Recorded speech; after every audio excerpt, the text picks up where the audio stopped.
Bom, vamos lá. Abra sua Bíblia no livro de Provérbios, no capítulo 3, nos versículos 9 e 10. Essa semana Deus colocou muito forte no meu coração compartilhar uma palavra muito específica com vocês hoje, né? Tenho certeza que é uma palavra de Deus, não só porque é princípio bíblico que serve sempre para qualquer pessoa, em qualquer lugar, mas acredito que é um direcionamento profético para tratar desse assunto com vocês hoje. Não tenho a expectativa de que isso seja ou que precise ser novidade para todo mundo, até porque a gente não vive só de novidade. O apóstolo Paulo fala aos Filipenses: eu não me canso de vos dizer as mesmas coisas. Alguém aqui, além de mim, é pai ou mãe, tem filhos aí? Quero saber se algum de vocês conseguiu a façanha de fazer um filho arrumar a cama quando acorda, tendo falado uma única vez na vida. Tem alguém que conseguiu isso? Não, né? A gente vai batendo naquela tecla, a gente vai cobrando, a gente vai insistindo e vai ajudando eles a crescer. A vida cristã não é diferente. É por isso que acreditamos na importância do discipulado. Se as pessoas só tivessem informação da pregação e já tivesse tudo resolvido, a gente não precisaria trabalhar. O livro de Hebreus diz: importa que nos apeguemos com mais firmeza às verdades ouvidas. Então, minha maior preocupação não é explicar o que você não sabe, mas talvez te ajudar a repensar algo que às vezes nós vamos perdendo a consciência. Então vamos juntos. Provérbios capítulo 3, versículos 9 e 10. Diz: honre o Senhor com seus bens e com as primícias de toda a sua renda. E os seus celeiros ficarão completamente cheios e os seus lagares transbordarão de vinho. Esse é um dos textos. Eu nasci e cresci no lar cristão, né? Estou na igreja desde que me entendo por gente. Esse é um dos textos que eu posso classificar entre os que eu mais já ouvi os pregadores citarem na hora da oferta. Mas eu quero te dizer que esse texto não se limita de forma alguma à oferta. Aliás, quando a gente tenta, né, olhá-lo só com a perspectiva que genericamente ao longo dos anos tem sido dada a ele, a gente acaba confundindo propósito com consequência. São duas coisas distintas. Quando Deus diz a respeito de honrá-lo, né, com os nossos bens, com as primícias da nossa renda, ele está falando de um propósito. Quando ele diz que os celeiros vão se encher e os lagares vão transbordar, ele está falando de uma consequência, de um efeito colateral. Muitas vezes nós transformamos a consequência em propósito e ignoramos o propósito a ponto de não colocá-lo nem no patamar da consequência. O propósito é dar a Deus honra. A consequência são os celeiros cheios. Então, não será minha ênfase, né, a bênção dos celeiros cheios ou dos lagares transbordantes, mas sim o fato de que devemos dar a Deus honra. Durante muitos anos, né, no ministério, eu tinha dificuldade de pregar ou ensinar qualquer coisa ligada a dinheiro. Não precisava ser sobre contribuição. Minha palavra hoje não é sobre contribuição. A oferta já aconteceu, sua carteira está a salvo. Pode me ouvir sem nenhum medo ou resistência, ok? Mas durante muito tempo, como pastor, eu tinha esse receio. Até por conta de muitos exageros da parte de alguns, que faz com que os evangelhos, de uma forma geral, generalizadamente, paguem a conta. Mas eu comecei a perceber, e Deus falou muito forte comigo a respeito disso no início de 2001, eu já estava no pastorado desde 93, pregando a palavra de Deus há mais tempo, e até então eu quase não tocava nesse assunto. Deus começou a me fazer perceber o quanto, né, a palavra de Deus enfatiza o assunto do dinheiro. Por exemplo, Howard Dayton, do Ministério Crown, no livro O Seu Dinheiro, ele diz: se você pegar os assuntos de fé e oração juntos, quantos concordam que fé e oração são assuntos importantes? Se juntar esses dois assuntos, a soma de versículos que tratam desses dois assuntos, dos dois juntos, vão dar em torno de 500 versículos. Mas sobre bens, riquezas e posses, a Bíblia tem cerca de 2.350 versículos. A Bíblia fala quase mais sobre dinheiro do que sobre salvação. Em quase metade das parábolas do Senhor Jesus, ele toca no assunto de bens, riquezas e dinheiro. Significa que nós não podemos ignorar o assunto. Pastor, o senhor está querendo dizer que esse assunto é mais importante? Não. A Bíblia fala bastante sobre o diabo e não está dando importância ao diabo. Quando ela fala a respeito dele, qual é a importância da abordagem do assunto? Que eu e você não sejamos enredados, que a gente possa ficar vigilante, bem esperto e não ter problema. Então, quando Deus fala bastante sobre dinheiro, não é porque o dinheiro em si seja importante, mas é porque Ele está dando a importância, a atenção que eu e você precisamos dar a um assunto delicado. Então, eu queria mexer um pouco nessa declaração de Deus que fala a respeito de honra. O verbo honrar significa distinguir, significa fazer distinção, significa fazer diferença. E uma das coisas que eu tenho percebido é que Deus não pediria, Ele não pediria isso de mim e de você, Ele não pediria isso a nós, se, em primeiro lugar, não fosse importante, e segundo, não estivesse ao nosso alcance. Então, eu gostaria que a gente pudesse pensar um pouquinho isso. Uma frase de John Blanchard, que eu gosto muito, ele diz: poucas coisas testam mais profundamente a espiritualidade de uma pessoa do que a maneira como ela usa o dinheiro. Então, no meio dessa conversa, eu quero te mostrar que essa distinção de Deus em relação ao dinheiro, na verdade, é uma advertência bíblica para que a gente cuide a respeito da relação com Deus e o dinheiro, que todo cristão deve ter. E falando de honra, eu quero começar a destacar aquilo que Deus de fato quer e aquilo que Deus de fato espera de nós, né? Eu vou tentar fatiar aqui a nossa conversa em 3 tópicos ou verdades principais que nos ajude a pensar isso. Em primeiro lugar, destacar o que Deus de fato quer. Eu quero te mostrar que Deus nunca esteve interessado na oferta, e sim na honra. Segundo lugar, por que Ele pediu honra exatamente nessa área específica dos bens, no aspecto material e financeiro. Em terceiro e último lugar, nós vamos perceber que o que realmente importa não é aquilo que é entregue, materialmente falando, mas a expressão do coração, né, que isso acaba se tornando. Então vamos começar em primeiro lugar a respeito do que Deus quer. Eu quero pular para um outro texto bíblico que nos ajuda a entender essa questão da honra, que é Malaquias, capítulo 1. Eu vou ler aqui dos versículos 6 até o 10. Eu estou lendo na Nova Almeida atualizada. O texto diz assim: o filho honra o pai e o servo respeita ao seu senhor. Se eu sou pai, onde está minha honra? Se eu sou senhor, onde está o respeito para comigo? Eu, Senhor dos Exércitos, pergunto isso a vocês, sacerdotes, que desprezam o meu nome. Mas vocês perguntam: como desprezamos o teu nome? Vocês oferecem pão impuro sobre meu altar e ainda perguntam: em que te havemos profanado? Nisso de pensarem que a mesa do Senhor pode ser desprezada. Quando vocês oferecem em sacrifício um animal cego, será que isso não está errado? E quando trazem um animal coxo ou doente, será que isso não está errado? Ora, experimentem oferecer um animal desse ao seu governador. Será que ele se agradará de vocês ou será favorável a vocês? Diz o Senhor dos Exércitos. E agora, sacerdotes, supliquem o favor de Deus, para que nos conceda a sua graça. Mas com tais ofertas nas mãos, será que ele será favorável a vocês? Diz o Senhor dos Exércitos. Quem dera houvesse entre vocês alguém que fechasse as portas do templo, para que não acendesse em vão o fogo do meu altar. Eu não tenho prazer em vocês, diz o Senhor dos Exércitos, nem aceitarei as suas ofertas. Essa última declaração do versículo 10, não aceitarei as suas ofertas, mostra que o interesse de Deus nunca foi na oferta. Se o interesse de Deus fosse na oferta, qualquer oferta deveria agradá-lo. E nós vamos perceber nesse e em outros versículos que Deus fala de ofertas que Ele não vai aceitar. Por quê? Obviamente Deus está falando a respeito da forma como eles faziam isso.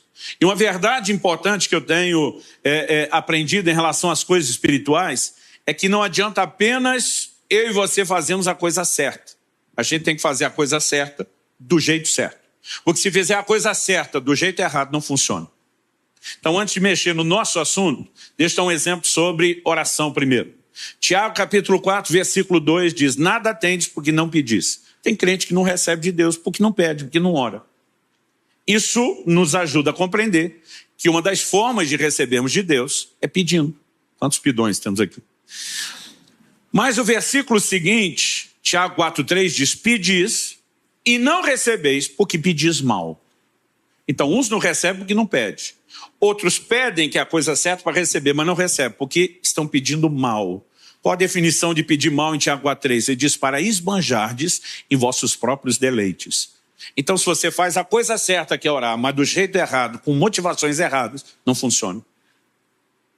Vamos olhar para a ceia do Senhor, né? Hoje é dia de celebração da ceia. Paulo diz em 1 Coríntios 10:16, ele chama o cálice de o cálice da bênção.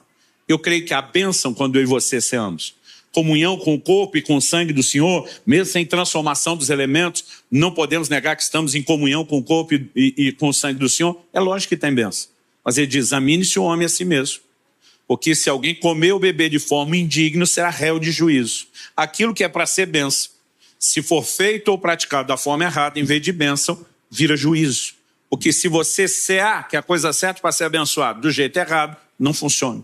E quando falamos de contribuição ou qualquer outra coisa relacionada ao dinheiro, não é diferente. Então nós precisamos entender que Deus está dizendo a um povo que estava ofertando a ele. Ele chega ao ponto de dizer, quem dera houvesse alguém que fechasse as portas ali é do templo. Deus está dizendo, vocês estão acendendo em vão, à toa, o fogo do meu altar. Em outras palavras, o que ele está dizendo, se é para ofertar desse jeito, era melhor fechar a porta, não ter culto e acabar com a brincadeira. Porque Deus está dizendo, ou vocês me dão o que eu quero, que é honra, ou não precisa dar em nada, que é a oferta. Em outras palavras, Deus está dizendo, eu nunca quis a oferta. Eu queria que a oferta fosse expressão de honra. Se vocês não vão me dar honra, não precisa dar oferta. Ele começa o versículo 6 cobrando. O filho honra o pai, o servo honra o seu senhor. São os dois níveis de relacionamento que nós temos com Deus. Estão sendo exemplificados aqui. Ele é nosso pai, nós somos seus filhos. Ele é nosso senhor, somos seus servos. Ele está dizendo, agora, por que é que vocês não me honram e nem me respeitam? E aqui Deus começa a cobrar a honra como o elemento essencial. Ele diz, leva para o seu governador que você está trazendo para mim. Desde aquela época já se fazia média com o governante. Ele diz, tenta agradá-lo com o que você me trouxe, para ver se você vai ficar bem na fita. Então Deus está dizendo, se você não vai me dar honra, não precisa dar, é nada. Você pega outros exemplos da Bíblia. A oferta de Caim e de Abel mencionada lá em Gênesis 4. Aliás, se você puder me acompanhar, eu quero ler esse texto também. Gênesis 4, de 3 a 7, diz assim, aconteceu que, ao fim de um certo tempo, Caim trouxe do fruto da terra uma oferta ao Senhor. Abel, por sua vez, trouxe das primícias do seu rebanho e da gordura deste. O Senhor se agradou de Abel e da sua oferta, mas de Caim e da sua oferta não se agradou. Aliás, algo interessante para observar é que normalmente quando Deus aceita e se agrada, não é meramente a oferta, é o ofertante. O texto continua e diz assim, Caim ficou muito irritado e fechou a cara. Então o Senhor lhe disse, por que você anda irritado? E por que essa cara fechada? Se fizer o que é certo, não é verdade que você será aceito. Mas se não fizer o que é certo, eis que o pecado está à porta à sua espera. O desejo dele será contra você, mas é necessário que você o domine. A razão pela qual Deus aceita o ofertante Abel e a sua oferta, mas rejeita o ofertante Caim, a sua oferta, tem a ver com a forma como cada um fez. O texto fala de uma maneira muito clara no verso 7, que Deus diz para Caim, se procederes bem, como diz outra versão, se você fizer o que é certo, então o Senhor está dizendo, você não procedeu bem, você não fez o que é certo. Se fizer, ainda dá tempo de ser aceito. Significa o quê? Que se Deus tivesse interessado na oferta, qualquer oferta estaria valendo.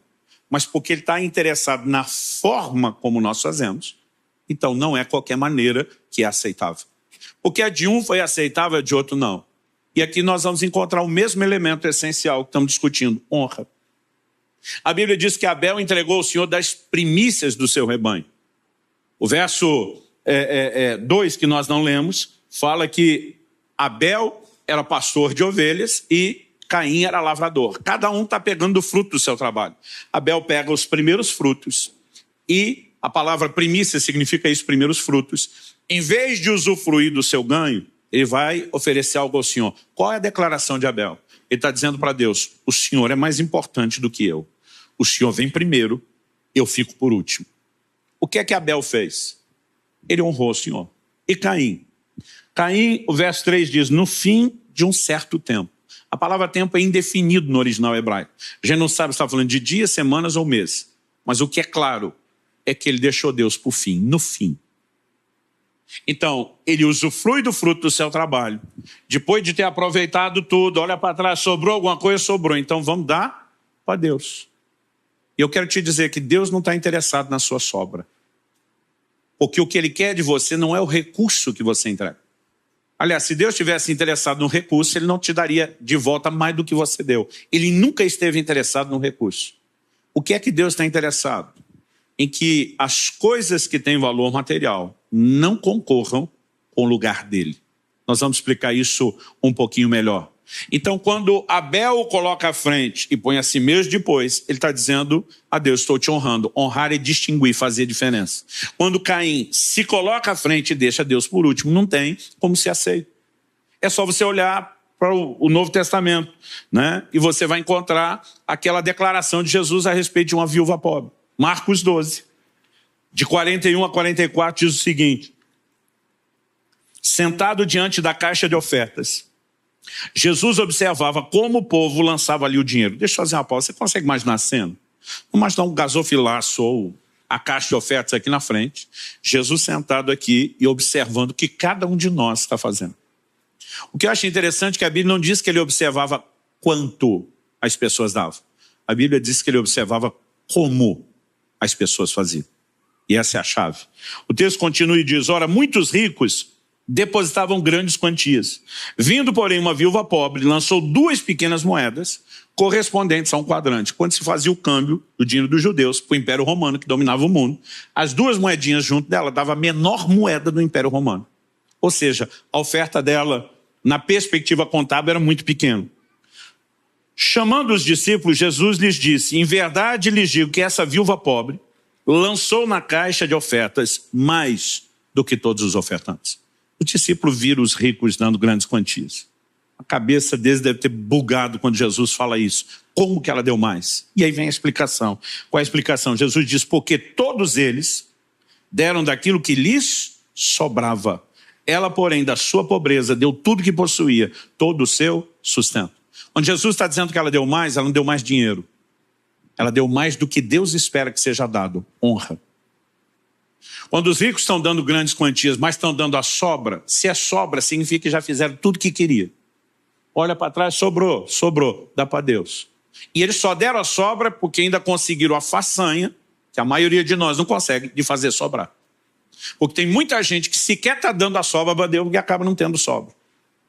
Então ele estava dizendo para Deus: nós somos mais importantes. Se der, a gente põe no fim da história. Não estavam dando honra, mas deram grandes valores. Essa mulher dá um valor pequeno, mas dá uma grande soma de honra. Era tudo o que ela tinha, todo o seu sustento. Talvez fosse uma última refeição. É como se essa mulher falasse para Deus: se é para passar fome, eu acelero o processo. Mas o Senhor primeiro, eu por último. E esse é o tipo de gente que chama a atenção de Deus e cumpre aquilo que Ele quer. Quem está entendendo, diga amém.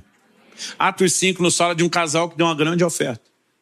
E não conseguiu a atenção de Deus no sentido positivo, não. Conseguiu no sentido negativo. Ananias e Safira foram julgados e mortos. E entregar, a Bíblia diz que eles venderam a propriedade. A Bíblia não diz o valor. Mas, gente, vamos tentar contextualizar. Imagine o menor terreno na região menos nobre possível de São Paulo. E você ainda tem um valor alto, mesmo que não tenha nada construído ali. Aí a pessoa vem e diz: não vou dar tudo, só vou dar 80%. Ainda é uma baita de uma oferta. Mas a questão é que o que Deus tinha pedido era algo diferente. Eles, além de desobedecer, mentiram. Então, assim, não é a oferta. Deus não está interessado nela. É o coração. Se nós não prestarmos atenção nisso, nós nunca vamos relacionar com Deus da forma correta. Gênesis 22. Deus pede para Abraão a maior oferta que poderia ser pedido: o próprio filho. O velhinho esperou anos por um milagre e o cumprimento da promessa, que finalmente aconteceu. Eu fico imaginando a alegria deles, né? Tanto dele como de Sara, a celebração. Daqui a pouco Deus fala para Abraão. Gênesis 22 começando assim: pegue o seu filho, seu único filho, o filho a quem você ama. Um dia eu estava lendo, falei para Deus: precisava falar isso tudo pro velhinho? O teu filho, o único filho, o filho que você ama. Parece que o Senhor só está dificultando o que ele tem que fazer depois, né? E o Senhor diz: ofereça em sacrifício. E lá vai o louco do Abraão, porque a gente não consegue definir isso de outra forma.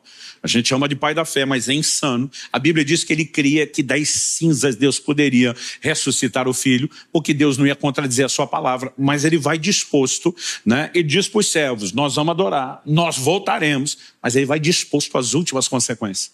Na hora que levanta o cutelo para terminar o serviço, o anjo do Senhor brada do céu: não faça isso. Eu não sei como você lê a Bíblia. Eu vou dizer como eu gosto de ler. Eu gosto de ler me colocando lá dentro da história, imaginando se fosse eu vivendo isso. E uma das primeiras coisas que me passa na cabeça é que se eu já tivesse naquela... Gente, eu não imagino um Abraão assim, de boa, vou sacrificar um filho como se fosse a coisa mais normal. Você imagina a tensão, o volume de emoções envolvido? Aí, a hora que ele levanta o cutelo, o anjo do Senhor brada do céu, não faça isso. Eu acho que se fosse eu, apesar do alívio, diria assim, decida.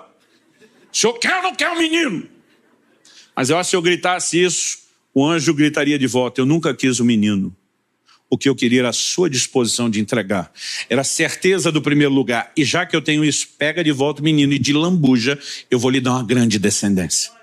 Quando a Bíblia está dizendo, se eu e você honramos ao Senhor, Ele vai encher os bens, os nossos celeiros, ao honrarmos com os bens e transbordar os lagares, Ele está dizendo, eu não quero te esvaziar, eu quero te encher. Mas Ele está dizendo, eu só posso fazer isso depois da certeza de que isso não concorre com o meu lugar no seu coração. Então não se trata de barganha. É aí que nós vamos entender, e eu quero transicionar para o meu segundo ponto na construção do raciocínio, porque Deus pediu honra específica nessa área dos bens. Então vamos pensar juntos, gente. Não é a única forma de honrar o Senhor. Em Marcos 7, versículos 6 e 7, Jesus cita o profeta Isaías dizendo, esse povo me honra com os lábios, mas seu coração está longe de mim. Então existe um honrar com os lábios. O livro de Hebreus fala dos sacrifícios de louvor, que são fruto de lábios que confessam o seu nome. Agora há pouco, enquanto estávamos cantando de adoração, nós estávamos honrando ao Senhor. Há muitas formas de honrar a Deus, mas em nenhuma delas Deus foi tão incisivo, direto e objetivo, como quando Ele pediu honra com os bens. A pergunta é, por que honrá-lo nessa área? Vamos começar por eliminatória. Não é porque Deus precisa. Em Atos 17, quando Paulo está pregando em Atenas, ele diz que Deus não é servido por mãos humanas como se precisasse de alguma coisa.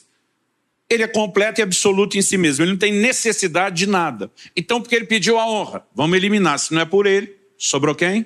A gente. A honra não é importante para ele. A honra é necessária para nós. É um efeito regulador num assunto delicado. Quando eu digo assunto delicado, é a relação com o dinheiro. Com isso, eu não quero dizer que o dinheiro em si seja errado. Um dia um irmão falou para mim, pastor, já dizia a Sagrada Escritura que o dinheiro é a raiz de todos os males. Eu falei, a Bíblia nunca disse isso. Ele falou, disse. Eu falei, não disse. Disse, não disse. E ele falou, não, tem um versículo lá. Eu falei, qual? Ele falou, não, se o senhor me ajudar a achar...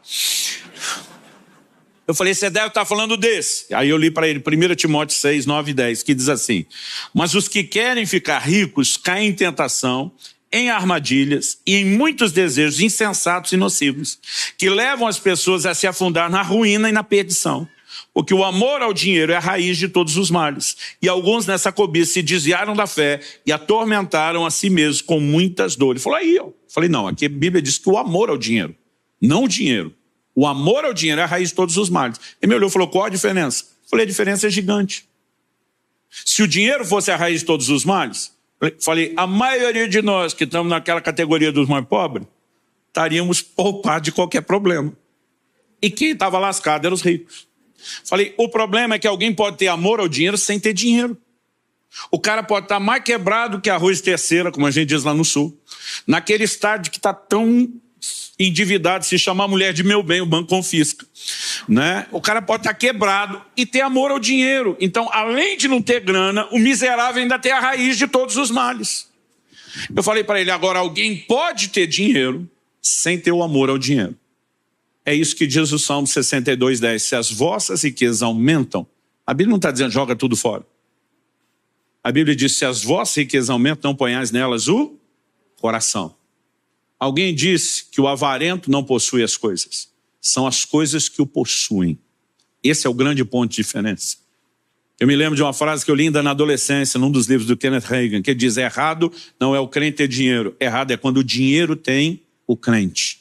Então, o problema não é o dinheiro, é o valor que ele passa a ter na nossa vida ou não. E Jesus ensinou sobre isso. Em Marcos 6, 24, ele diz, vocês não podem servir a dois senhores. Não pode servir a Deus e às riquezas. A única outra coisa na Bíblia, chamada de um senhor, concorrendo com o senhorio de Deus no nosso coração, é o dinheiro. Então, se nós não demos a ele um valor demasiado, e se distinguimos, mantemos Deus sempre acima, ele não é um problema. Aí você vai entender que o que Deus propõe em Provérbios 3 não é barganha. Ele está dizendo, se você me honrar com os seus bens, eu vou te honrar de volta, encher os seus celeiros e lagares. Aí tem uns crentes que pensam, negócio bom, melhor que título de capitalização. Eu dou um pouco para Deus, ele me dá muito mais de volta. Eu só tenho a ganhar, não tenho a perder. Mas não é uma troca. O que Deus está dizendo é o seguinte, se você blindar o seu coração contra a avareza, que faz do dinheiro um senhor no mesmo patamar ou maior do que o meu, bagunçou, você se poupou da bagunça que ele pouparia. Então, se você blindar, me manter acima e ele não concorrer, Deus está dizendo, aí eu te encho de recurso, porque eu não vou perder você. Agora, se não blindamos o nosso coração, se coloca no lugar de Deus, seria inteligente dar a alguém que você ama ao que vai afastá-lo de você. Mas, de novo, o dinheiro não precisa ser algo errado, é a forma que nós nos relacionamos com ele. Então, se o coração não se dobra diante dele. E talvez aqui você consiga entender uma figura bíblica importante. O livro do Apocalipse diz que nos céus as ruas serão de ouro. Antigamente eu pegava isso e eu desenvolvi uma ideia de ostentação. Eu imaginava eu no céu pensando, se um dia foi pobre, não me lembro mais. Andando nas ruas de ouro, desfilando de peito estufado, nariz erguido, né? Imaginando algumas pessoas que me olharam torto e atravessado na vida terrena, dizendo, queria que me visse agora. Em primeiro lugar, nesse ambiente dos valores de Deus, não tem nem esse espaço para esse tipo de ostentação. O que eu e você precisamos entender, quando a Bíblia diz que as ruas serão de ouro, é que lá o ouro perdeu completamente o seu valor, a ponto de só servir para ser pisado. A glória do céu não é ouro, é o próprio Deus. O ouro é ignorado, é pisado.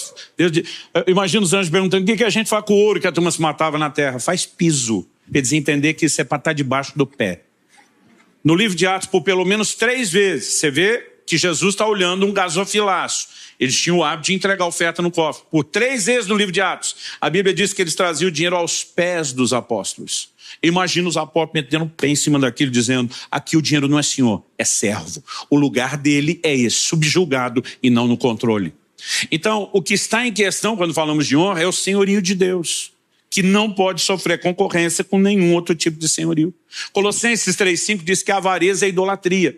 Um crente que dá valor demasiado ao que é material tem um falso ídolo, um ídolo, tem um falso Deus na sua vida.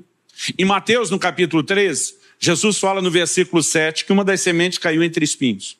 Na hora de explicar o que eram os espinhos, no verso 22 de Mateus 13, Jesus diz que os espinhos são o cuidado e a sedução das riquezas. E ele diz, os espinhos cresceram, porque se você não arrancar essa coisa nociva da sua vida, ela nunca fica estacionada, ela cresce. Os espinhos cresceram e sufocaram a palavra.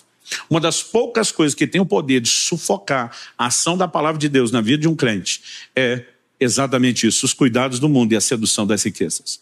Então nós não podemos negar que o assunto é delicado. Agora, quando damos a Deus honra e botamos o dinheiro no seu lugar, ele deixa de concorrer com o senhorio de Deus. E aí Deus vê em mim e você um coração blindado. Não é uma troca. Ele diz, agora está autorizado a prosperar, porque eu posso te confiar isso sem que eu perca você. Quem está entendendo, diga amém.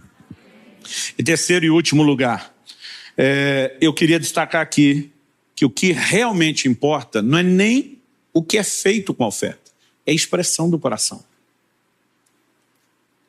Embora, como eu disse antes, eu não estou limitando o assunto da honra somente à contribuição. Vamos dar alguns exemplos. Quando você se posiciona na hora de fazer os negócios e não aceita mentir para vender mais, não aceita lucros desonestos. Quando você entende declarações da Bíblia como dai a César o que é de César e a Deus o que é de Deus e diz eu não vou negociar essas coisas, o que é que você está fazendo? Você está honrando a Deus com seus bens. Você está dizendo a avidez do lucro não vai me fazer quebrar os princípios daquele que é o Senhor da minha vida. A minha disposição de honrá-lo como Senhor e obedecê-lo me faz estar disposto até mesmo ter perdas do que justificar o lucro de qualquer forma ou a qualquer custo. Vamos falar de ter perdas? O apóstolo Paulo escreve aos Coríntios e diz, vai um irmão a juízo contra outro irmão, isso perante incrédulos. Ele está dizendo, é sério que para defender aquilo que é seu, materialmente o seu direito, você está disposto a trazer escândalo no reino de Deus? Aí Paulo faz a pergunta, por que é que vocês não sofrem o dano? Por que é que não sofre a perda? Ele está dizendo, não ama Jesus o suficiente a ponto de engolir sua perda e dizer, eu poupo o reino de Deus de um escândalo. Quando uma pessoa abre mão desse nível de disputa e perdeu aquilo que era direito, esse dinheiro entrou no caixa da igreja como contribuição? Não. Mas é uma honra a Deus? É. Provérbios 19:16 nos diz que o que se compadece do pobre, empresta ao Senhor. Produção, confere se é 19:16 ou 16:19 ou 17. Produção, e minha esposa está sentada ali, tá, gente? Eu ponho o dedo no ouvido porque eu fico imaginando um dia eu estar com o ponto e tendo a resposta aqui dentro. Mas é só uma coisa da minha cabeça. Por enquanto não tem. Corre, produção. A Bíblia diz, o que se compadece do pobre, empresta ao Senhor e esse lhe retribuirá o benefício. Quando você ajuda um necessitado, 19:17, não é 16, ok. Quando você se compadece de alguém necessitado e abençoa a vida dele, o que é que Deus está dizendo? Deus está dizendo, eu queria cuidar do pobre. Você me permitiu estender a ele o meu cuidado. Então você me emprestou dinheiro, Deus está dizendo, para que eu faça o que eu quero. Deus diz, agora eu vou lhe retribuir. Porque o Deus que diz para mim e para você não dever nada a ninguém, ele também não fica devendo nada a ninguém. Ele honra seus compromissos. Ajuda ao pobre entrou no caixa ou na contabilidade da igreja? Não. Mas foi entregue a Deus? Sim. Além da expressão de honra. Quem está entendendo? Então nós não estamos limitando o assunto aqui à contribuição, tudo o que fazemos na área financeira. E é lógico que a disposição de andar em generosidade e ser abençoador mostra, né, que nós estamos não só dispostos a obedecer ao Senhor, mas a não ser controlado por aquilo que é material e financeiro. Mas vamos observar que o mais importante é a expressão. Em Malaquias, no capítulo 1, a gente leu do 6 ao 10. Agora eu quero ler os versículos 13 e 14. O texto sagrado diz assim, vocês dizem ainda, que canseira, e torcem o nariz para isso, diz o Senhor dos Exércitos. Oferecem animais roubados, coxos ou doentes. Vocês acham que eu vou aceitar isso, diz o Senhor? Maldito seja o enganador, que tendo um animal sadio no seu rebanho, promete e oferece ao Senhor um defeituoso. Porque eu sou o grande rei, diz o Senhor dos Exércitos, e o meu nome é terrível entre as nações. O problema de alguém oferecer um animal defeituoso, além de violar a ordem específica da lei de Moisés, de que o animal do sacrifício deveria ser perfeito, sem defeito. Em primeiro lugar, o que simbolizava também o sacrifício de Cristo. Mas também significa que para Deus, eu e você precisamos fazer o melhor. Deus não está condenando quem entregou um animal defeituoso ou que não tinha outra opção. Ele diz, maldito seja o enganador. Ele está falando de má fé. Que tendo um animal sadio no rebanho, promete e oferece ao Senhor um defeituoso. Agora, a pergunta a ser feita é, por que esses judeus do Antigo Testamento ofereciam um animal de segunda linha para o Senhor, em vez de entregar o de primeira linha? Nós não estamos falando de gente desviada ou que não quer nada com Deus, senão eles nem estariam no templo e sequer estariam ofertando. Mas já que foram ofertar, por que estão ofertando o pior em vez do melhor? A Bíblia não é clara a respeito disso, porque aí o assunto é motivação do coração. Então agora eu quero ser honesto e dizer que eu vou entrar no terreno da especulação. Tem coisas que a gente vai pensando, deduzindo, e a gente vê esse tipo de leitura e aplicação feito por Jesus e até mesmo pelos apóstolos algumas vezes. Então vamos imaginar. O que era feito com a oferta? O sistema de adoração do Velho Testamento não era com música como eu e você fazemos hoje. Davi introduz a música no seu tabernáculo. Ela era basicamente feita pelo grupo dos levitas, mas não por todo o povo. Eles já tinham a prática dos salmos, mas a ênfase não era como a que temos hoje na adoração por meio da música, era principalmente no sistema de sacrifício. Agora, em termos práticos, o que é que virava o sacrifício depois de ter sido oferecido? Churrasco. O altar do holocausto era na churrasqueira com grelha e tudo. O sacerdote era o churrasqueiro expert, especialista, treinado naquilo. A gordura pertencia ao Senhor, o animal era limpo, a pele, as tripas, os órgãos internos eram removidos, a gordura era queimada diante do Senhor. E a carne que era assada no fogo era comida. A maior parte do sacrifício era comido pelo ofertante e sua família, e uma parte era entregue ao sacerdote e à sua família. Eles comiam aquela carne, virava churrasco. Eu imagino que às vezes o foco do ofertante ficava só no que será feito com a oferta. Eu pensava talvez assim, já que vai virar churrasco mesmo, Por que é que eu vou entregar um animal perfeito, que lá fora, na hora de vender no mercado, pega um preço bom, e não entregar esse bichinho cego, manco? Quando a Bíblia fala de dilacerado, é quando um lobo tentou abocanhar, ele salvava, mas o bicho comia variado depois, né? Ou seja, era o bichinho de segunda linha que não tinha preço bom na hora de vender. Eu acho que o cara imaginava, vai virar churrasco mesmo. Gente, imagine você comendo agora, eu sei que é quase uma tortura fazer isso perto da hora do almoço. Imagina você comendo um pedaço de picanha. Toda vez que eu falo dela, ela aparece na minha frente, é impressionante. Aí você corta um pedaço daquela picanha, não sei você, eu gosto no ponto, põe na boca. Acho que você está saboreando ela. De repente você diz assim, que delícia. Pena que o bichinho era cego. Você consegue imaginar alguém com esse poder de degustação? Eu não. Pior que eu já tive superpoderes no meu paladar. Teve uma época, uns 30, 40 quilos atrás, né? Quando eu ainda bebia refrigerante, faz muitos anos que eu estou livre disso, eu dizia para as pessoas, se me der um copo de Coca-Cola e eu beber isso, eu te digo a embalagem. Não era só dizer se é vidro, lata, eu digo se o plástico é mole, se o plástico é duro, né? Porque afeta o sabor. E um dia eu estou pregando no interior do Paraná, dei esse exemplo. Quando terminou o culto, fomos para a casa que eu estava hospedado. Quando cheguei, tinha um monte de gente lá. A maior parte era da liderança da igreja.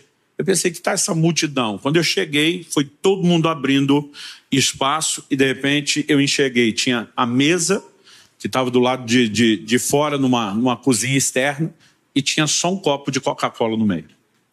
E aí o pastor falou, a hora do tira-teima. E essas são as testemunhas. Eu peguei aquele copo de Coca, dei um gole, e quando eu dei aquele gole, falei, a Coca é de uma garrafa PET de 2 litros, plástico mole. Falei, mas esse pinguinho que algum miserável colocou de Pepsi Twist Light, tentando me enganar, isso é apelação. Um irmão estava do lado diz, cruz credo. Aí eu já emendei uma outra brincadeira que eu fazia, na época eu sabia de cor os códigos de barra de cada tipo de produto. Eu falei, e pega aí, falei pro dono da casa, pega a embalagem que eu vou dar mais um gole e falar o código de barra. Quando eu falei, ele, o sangue de Jesus tem poder. Agora, nem com esse nível de superpoderes que eu já tive, provando a picanha eu conseguia saber se o bicho era cego, se era míope, se enxergava direito. Porque na verdade não vai mudar o gosto da carne, né? Agora imagina esse cara dizendo, para que me preocupar em entregar o melhor se não faz diferença? A questão não é o que seria feito com a oferta. É a declaração que está sendo comunicada. Quem está entendendo, diga amém. Eu nunca fui louco de dar à minha mulher uma flor murcha despencando. Mas é flor igual, a outra ia morrer do mesmo jeito. Você imagina? Porque a questão não é a flor, é a declaração que está por trás dela. E quando eles olhavam só para o que será feito e perdiam de vista a mensagem, é onde, de fato, eles deixavam de comunicar honra. Vamos dar uma olhada em outro exemplo do Novo Testamento, e aqui a gente termina. Marcos capítulo 14. A partir do versículo 3 diz assim, quando Jesus estava em Betânia, fazendo uma refeição na casa de Simão, o leproso, veio uma mulher trazendo um frasco feito de alabastro, com perfume muito valioso de nardo puro, e quebrando o frasco, derramou o perfume sobre a cabeça de Jesus. Alguns dos que estavam ali ficaram indignados e diziam entre si, para que esse desperdício de perfume? Esse perfume poderia ter sido vendido por mais de 300 denários, para ser dado aos pobres. E a última frase diz, e murmuravam contra ela. Se murmuravam no original grego bramavam, gritavam contra ela. Significa que o negócio virou um barraco. Todo mundo está indignado, porque a frase que eles usam é, porque o desperdício de perfume. Eles estão olhando, desperdiçou, não vai ter utilidade. Aquela turma está dizendo, para ser vendido, portanto. E, gente, os valores que são mencionados aqui são assustadores. Quando ele diz, podia ser vendido por mais de 300, nós não sabemos quanto mais, se é 315, 330, 350. Imagina se fosse mais de 350, alguém diria quase 400. Agora, isso era para vender o perfume de segunda mão usado. Não significa que é o que custou. Era o dinheiro que dava para fazer em cima. Então, provavelmente deve ter custado mais. Agora, o denário era o pagamento de um dia de trabalho de um trabalhador normal. Isso significa que dos 30 dias do mês, todos os 12 meses do ano dos judeus tinham 30 dias exatos, diferente do nosso calendário. você tira a média dos 4 sábados, vamos até exagerar que um mês podia ter 5, eles tinham um ganho entre 25 a 26 denários por mês. 300 denários é o equivalente a 1 ano de salário integral. Esse é o valor que foi desperdiçado. Então, multiplique isso pelo que você ganha. O salário, a renda mensal, vezes 12. É lógico que aquela turma está indignada. Mas por que eles estão indignados? Porque eles só estão pensando no que é que dá para fazer com o recurso da oferta. Agora, qual foi a reação de Jesus? Verso 6. Mas Jesus disse, deixem a mulher em paz. Porque vocês a estão incomodando? Ela praticou uma boa ação para comigo, porque os pobres estarão sempre com vocês, e quando quiserem, pode fazer-lhes o bem, mas a mim, vocês nem sempre terão. Ela fez o que pôde, ungiu o meu corpo antecipadamente para a sepultura. Vamos tentar entender isso? O Salmo 16, que é uma das profecias messiânicas mais repetidas no Novo Testamento, diz, não deixará a sua alma na morte, nem o seu corpo verá corrupção. Essa profecia falava de Cristo que, embora morrendo, não permaneceria morto. E não só diz sua alma não vai permanecer na morte, mas diz seu corpo não verá corrupção. Nos 3 dias em que esteve morto, o corpo de Jesus não se decompôs. Diferente de Lázaro, que a Bíblia diz que em 4 dias cheirava mal. Isso não aconteceu com Jesus.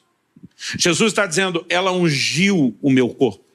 Jesus está dizendo, enquanto vocês só estão olhando projetos, o que se faz com recurso, essa mulher me enxergou. Ela discerniu a minha pessoa. Ela viu algo que vocês não viram. Ela entendeu a necessidade de um ato profético ungindo o meu corpo, simbolizando com isso que a unção real e verdadeira do Espírito Santo vai envolver e guardar meu corpo para que ele não veja corrupção. Jesus está dizendo, enquanto vocês estão olhando o projeto, ela está vendo a minha pessoa. Há uma diferença enorme entre uma coisa e outra.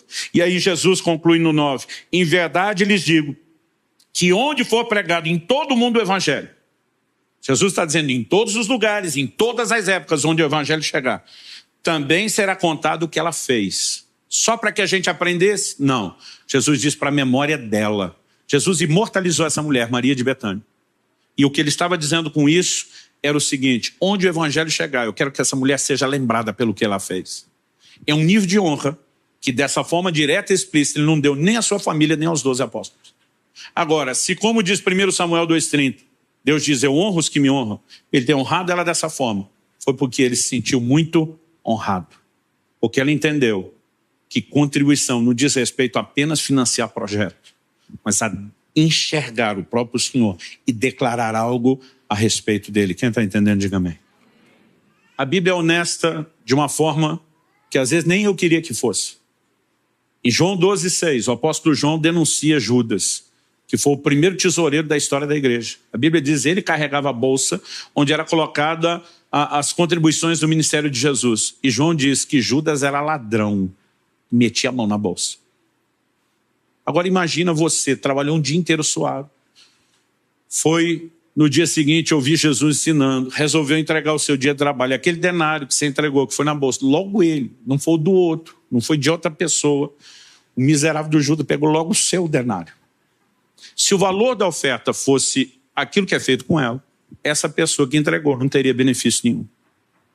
E não estou, imagino que você vai entender isso, fazendo apologia ao mau uso dos recursos de forma alguma. É só você ver o juiz de Deus sobre Judas, você vai perceber quão sério é o assunto e como Deus vai julgar quem está brincando com isso. Então, não estou fazendo apologia, mas a questão é, independente do que será feito, o maior valor não é o que se faz, não é como se faz, é a declaração, é a expressão de quem entrega algo. A Bíblia diz no livro de Hebreus que a oferta de Abel ainda fala. Significa que falou na época, está falando até hoje, porque é uma linguagem por trás das nossas ofertas, por trás das nossas ações. Cada vez que eu e você dizemos não ao controle do dinheiro, sim ao controle de Deus, nós estamos não apenas exaltando o seu senhorio, nós estamos falando da importância que ele tem. E quando esse lugar é preservado, Deus olha para mim e para você e diz, já que você não corre o risco de ser controlado por um outro senhor que vai destruir sua vida, eu autorizo você a prosperar. E você vai viver isso de forma sobrenatural. Esse é o lugar de equilíbrio. Nós não podemos ignorar a importância que essa compreensão tem na vida cristã. Eu gostaria de terminar propondo aqui algumas coisas. Em primeiro lugar, sentado mesmo no seu lugar, eu gostaria que você orasse. e não apenas falasse com Deus. Eu tenho certeza que Deus está falando com cada um de forma diferente.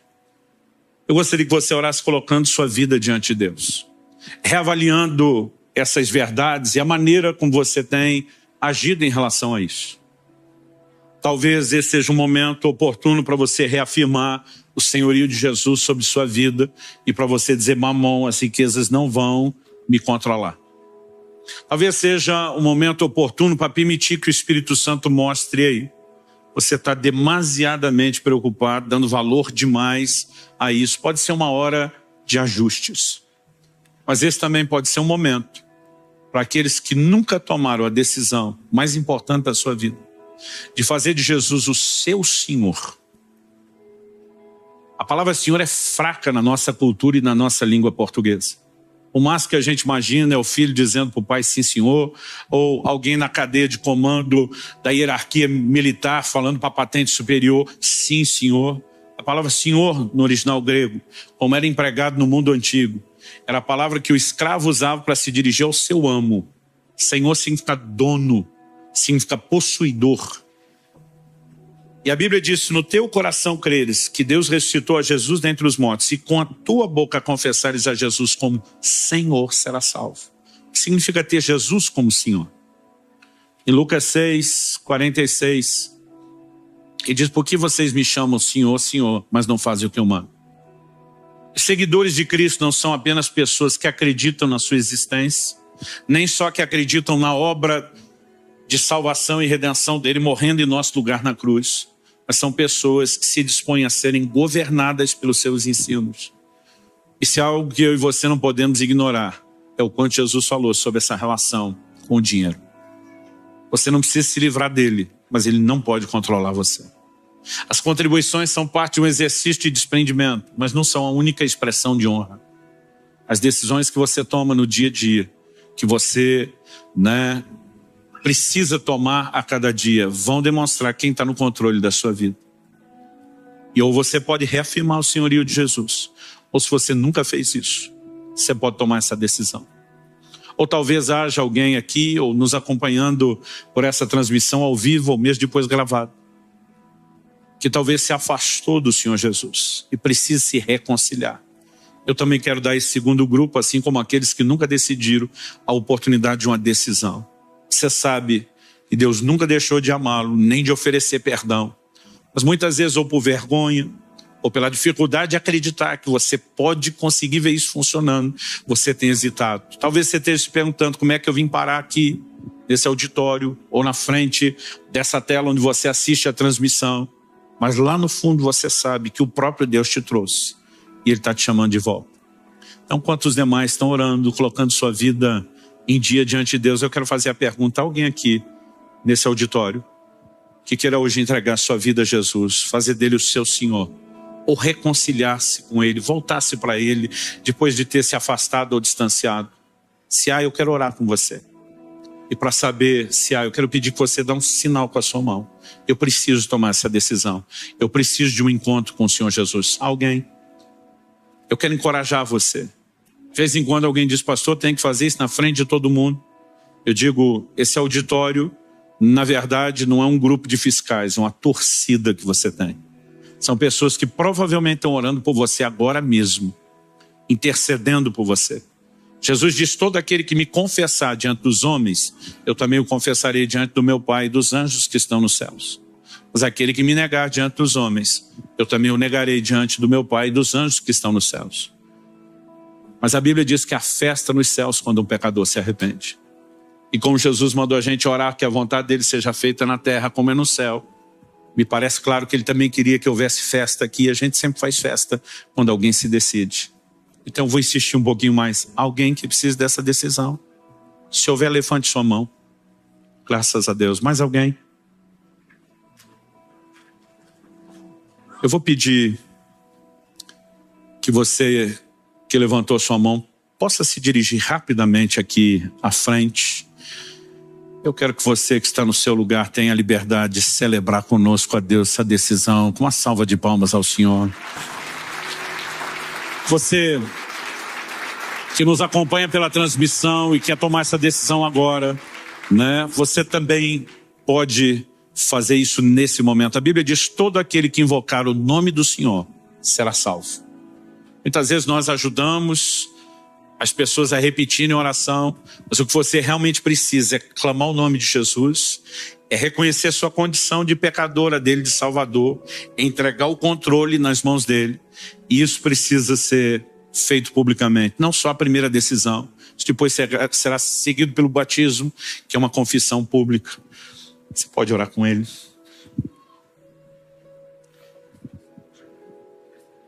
Enquanto isso, eu quero fazer uma última oração por cada um de vocês. Pai, se o Senhor não vivificar essa palavra, terá sido só um discurso, só uma palestra. Eu oro que a mão do Senhor venha sobre os meus irmãos e irmãs nesse lugar hoje, e que o teu Espírito traga uma aplicação personalizada da tua palavra para cada um deles, assim como graça para corresponder contigo e para fazer os devidos ajustes. Nós aproveitamos essa manhã não apenas para receber a tua palavra, a instrução, o encorajamento e a advertência que ela traz, mas também para reafirmar o teu senhorio sobre as nossas vidas. Fazemos isso em nome do Senhor Jesus e para a glória de Deus. Clique e veja mais vídeos como esse.